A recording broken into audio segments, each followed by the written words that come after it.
A Vietnam veteran has one big bucket item on his list. He's planning a cross-country trip for charity, but not using a plane, train, or automobile or anything else with four wheels. I'm going to show you a 69-year-old Marine veteran, Ron Davis. He calls himself one of the lucky ones when he talks about his time in Vietnam. So he wants to rekindle an old hobby, biking, and take a bike across country to raise money for those who weren't as lucky. Fox 4's Alex Boyer sharing Davis' story tonight from Dallas. Alex. Hey guys, well, in preparation for his cross-country adventure, Ron Davis has been pedaling across the streets of North Texas on a daily basis. You know, initially, as you mentioned, this was just going to be something he checked off of his bucket list, but he decided to make the trek about helping others. And I said, I wish I could ride bikes still. And the doc said, boy, that's one of the best things you could do. After battling bone cancer, 69-year-old Ron Davis decided to give an old hobby a spin. Oh, that's a Trek 920. That's brand new this year. Okay. Davis first fell in love with riding a bicycle as a child, but the Vietnam War veteran would soon put the brakes on that passion.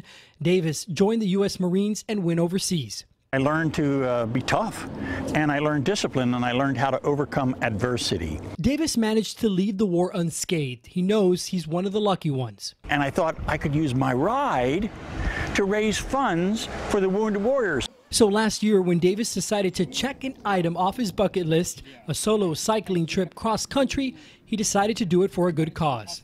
Because of those lessons that I learned, I want to give back to all branches of the service, to these people, to these heroes that need help, and that was my motivation.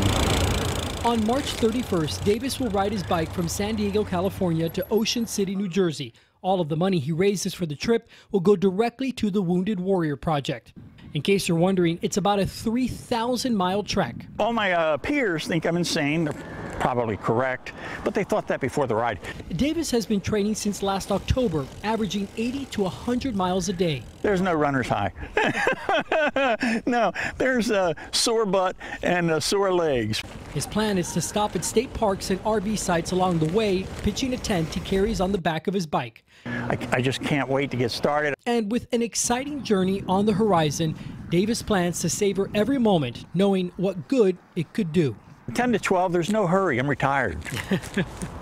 Slow down. Enjoy the view, right? True. And he says one of the things he's most excited about is actually driving, or pedaling, I should say, through the desert at night. If you'd like to make a donation to his journey that goes directly to the Wounded Warrior Project, or simply track his journey online, I've included a link to all of that information on our website, fox4news.com.